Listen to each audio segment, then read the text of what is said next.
Cartoons. लंबू आणि टिंबू छतवर बसून एकमेकांसोबत गंमत जम्मत करत होते. माहितीये टिंगू, तुझी हाईट एवढी कमी का आहे आणि मी एवढा उंच का आहे? का? कारण की माझे आई वडील मला बॉर्नव्हिटा द्यायचे. अरे हद्द झाली रे, तूच हास अशा बोरिंगच्या जोकवर. बरं बाबा, सॉरी. अरे टिंगू यार, ऐक ना मित्रा, ईद येणार आहे. काही बिर्याणी वगैरेचा बंदोबस्त तर कर ना. जेव्हा बघू तेव्हा खाण्यापिण्याची गोष्ट. तुला तशीही 2 क्विंटल बिर्याणी लागेल. तुला तर माहिती आहे ना, माझ्या पोटामध्ये राक्षस बसला आहे. त्याला नेहमी काही ना काही खायला हवं असतं. आता लवकरात लवकर सांग, काय प्लान आहे तो? तसं तर मोहम्मद भाऊनी ईदची पार्टी ठेवली आहे आणि मला बोलवलेलं सुद्धा आहे. तू सुद्धा चल. अरे खरंच? गेल्या वर्षी किती मजा आली होती ईद पार्टीमध्ये.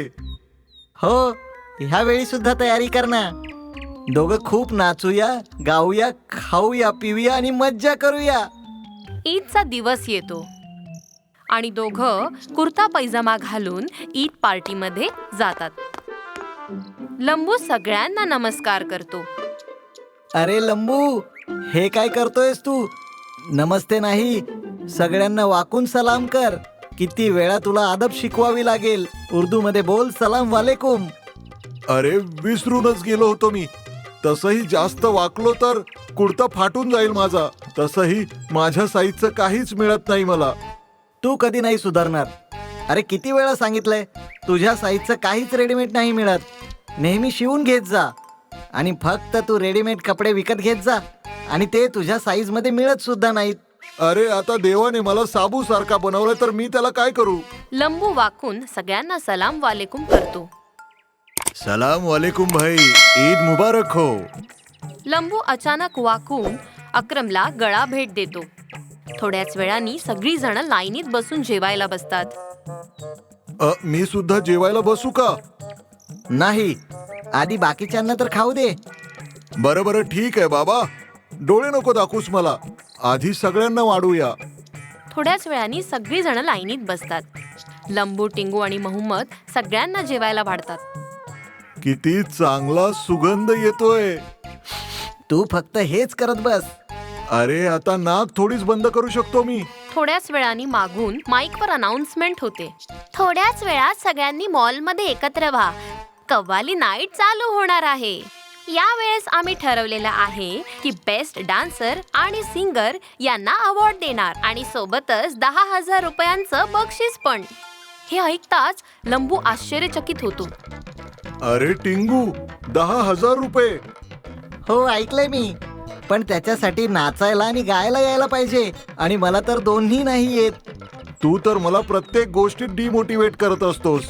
असं थोडी चालतं. जर आज तुला मी जिंकून दाखवलं तर? तू आणि डान्स. शर्त लाव तर. खूप हसतोयस ना माझ्यावर. आज मीच बक्षीस जिंकणार आहे. ठीक आहे, लागली तर मग शर्त. तू जिंकलास तर 5,000 रुपये माझ्याकडून सुद्धा. थोड्याच वेळात कव्वाली सुरू होते.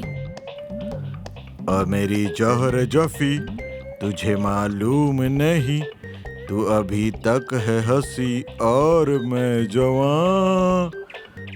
लंबू पळत पळत कपडे बदलायला चालला जातो. अरे, हा लंबू एकदम कुठे गायब झाला? आत्ता तर इथेच उभा होता. तेवढ्यात मोहम्मदचा आवाज येतो. अरे टिंगू भाऊ, तुम्ही बसा. तुम्हाला सुद्धा जेवण वाढतो. तसंही सगळ्यांनी जेवून घेतलेलं आहे. तुमच्यासोबत ते लंबू भाऊ होते ना, ते कुठे गेले? माहित नाही, आत्ता तर इथेच होता. तेवढ्यात मागून कव्वालीचा आवाज येतो. पर्दा है पर्दा, पर्दे के पीछे पर्दा नशीला. खूप जोरजोरात टाळ्यांचा आवाज येतो. मोहम्मद हॉलच्या दिशेने चालायला लागतो. टिंगू पण जेवण करून तिकडे पोहोचतो. अरे, ही एवढी उंच बाई कोण आहे? बापरे, पण कमर किती शानदार हलवत आहे. सगळे किती आनंद घेत आहेत. तेवढ्यात मोहम्मद एकदम जोशमध्ये स्टेजवर पोहोचतो आणि त्या बाईसोबत नाचायला लागतो. पूर्ण स्टेजवर सगळे जोर जोरात हुटिंग करायला लागतात. अरे हा लंबू कुठे मेला?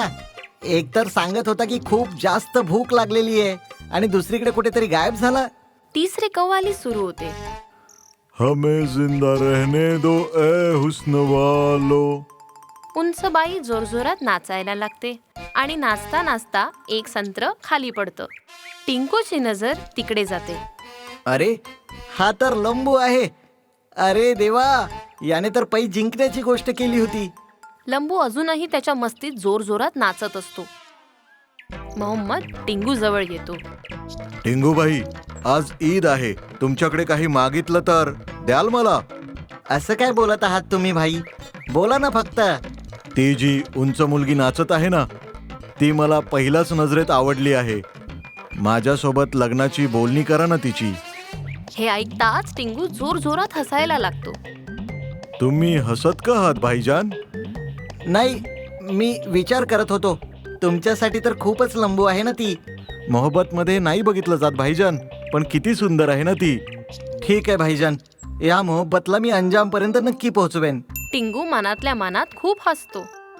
खरी मजा तर आत्ता येणार आहे, जेव्हा लंबूच्या मागे मोहम्मद लागणार आहे. माझ्याकडून पैस हरून जाईल लंबू. टिंगू गाणं संपल्यानंतर लंबूकडे जातो. गप रे टिंगू, मी बोललो होतो ना, मी जिंकणार आहे. हो बाबा, हा किती जोरदार नाचतोस रे तू. आज तू जिंकलास आणि मी हारलो. बरं बरं, तुझ्यासाठी एक फोन आहे. तो तुला बक्षीस देऊ इच्छितो. तर कुठे आहे तो? तो मंडपाच्या मागे उभा आहे. तो जज सुद्धा आहे. तो तुला जिंकून सुद्धा देईल. लंबू टेंटच्या मागे जातो, जिथे मोहम्मद बुके घेऊन उभा असतो. महतरमा, तुम्ही किती सुंदर आहात. किती सुंदर नाचता तुम्ही. तुम्ही या बुकेसोबत माझं हृदय सुद्धा ठेवून घ्या. तुम्ही तर कयामत आणली आज. हुस्ने मलिका, काय तुम्ही निकाह करणार माझ्यासोबत? हे ऐकताच लंबूच्या पायाखालची जमीन सरकते. हे सगळं काय आहे? ही नक्कीच त्या टिंगूची चाल असेल. पण आता या आशिकीचं काय करू मी? आणि जर खरं सांगितलं तर बक्षीस नाही मिळणार. तेवढ्यात मोहम्मद त्याचा हात पकडून त्याला म्हणतो, महतरमा, मी तुम्हाला खूप खुश ठेवेन. आपल्याला 2 मुलं होतील. हे ऐकताच लंबू हात सोडून जोरात पळायला लागतो. मोहम्मदला काहीच कळत नाही आणि तो लंबूच्या मागे पळायला लागतो. तिकडे टिंगू हे सगळं दृश्य दुरून बघून खूप हसतो. हुस्ने मल्लिका काय?